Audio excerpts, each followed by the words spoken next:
how to spot a weakness, how to take advantage of an opportunity. These are my streets. And no kid at a Philly's gonna come here and school me. In my house, I give the lessons. I am Paulie Malignaggi. Watch me hand Danny Garcia's first loss. Saturday night on primetime, ESPN.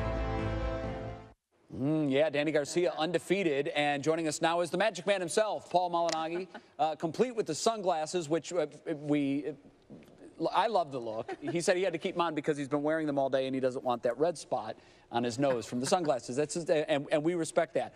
Paulie, Chris and I think that working in television is the easiest, best job in the world. You went from boxing to calling fights ringside, and you left this cush gig to get back in the ring. Why? Well, I didn't leave it. I'm still doing the television stuff, but you're getting hit again.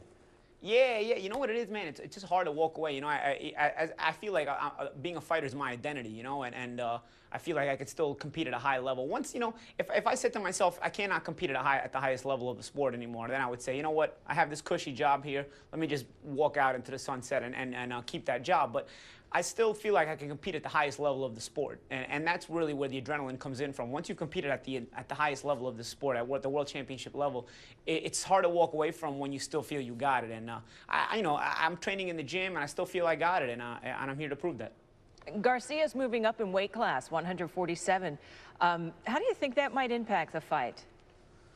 You know, I'm a former 140-pound world champion myself, so sometimes you just grow out of a weight class. You know, he spent about 7 or 8 years at that weight class since the amateurs. I remember I was at 140 pounds for about 8 years myself. And so it's kind of a progression you make sometimes. You just kind of, your body fills out, it matures a little more as you get older, and you kind of grow out of the weight class. So I think, based on the experience that I had when I moved to the welterweight division, it'll probably help him and he'll feel better. You know, not that it's going to help him against me, because I feel like my style is going to be kryptonite for him. But regardless, I think overall he'll feel better at 147 pounds. I can remember the exact same feeling when I moved up from 140 to 147 pounds, and just feeling like my body had oxygenated a little bit and was able to keep a little more energy. You're 13-3 over your career when you fight in New York. So how much of an advantage do you feel that you will have Saturday night because you're fighting where you love to fight?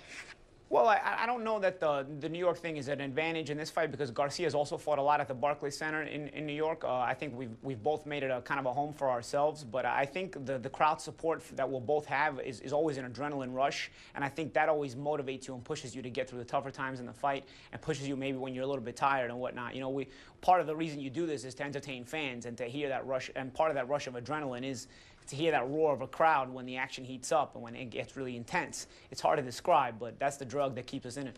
Hey, before we let you go, Paulie, hold up your arms and tell us, it looks like you're wearing a cast, but you're not.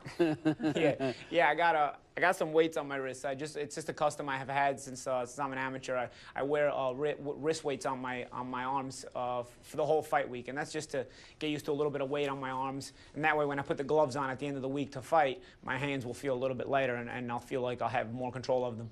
All right. Makes sense. Sure does. Give us a good one Saturday night. We'll be watching on ESPN. Good luck. Sorry, I didn't hear that. Give us a good fight Saturday night. We'll be watching on ESPN. Oh, absolutely. Absolutely. Right, I plan on putting on a great show, and I feel like the matchup is intriguing for a lot of boxing fans and non-boxing fans, and believe me, I'm more than ready for this fight Saturday night. Good luck. Thank you. Well, 17 knockouts.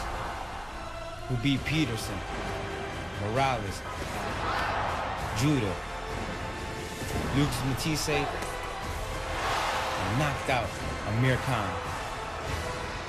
This Saturday on ESPN Primetime, watch me beat Paulie Malignaggi in his hometown. Danny Garcia, the junior welterweight champ, ready to make the full-time move up to 147 against Malignaggi Saturday on the Premier Boxing Champions card in Brooklyn. Danny, first of all, what was it like for you trying to make weight and then fight at that lower weight? You know, I was a champion at 140. You know, I had 5 title defenses at 140.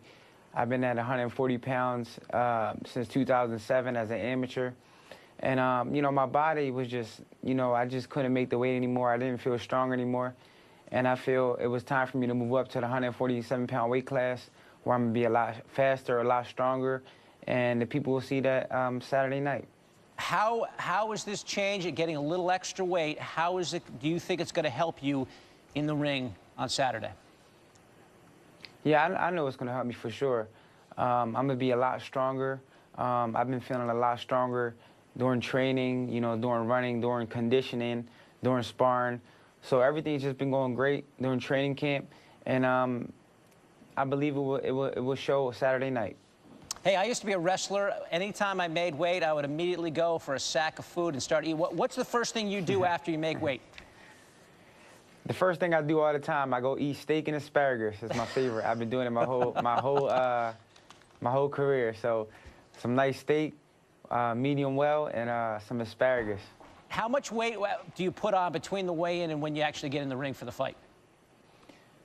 I believe I put on about, I should be going into the fight about 154 pounds. So, I say about 7 pounds, 7, 8 pounds the most. I never gained more than 8 to 10 pounds.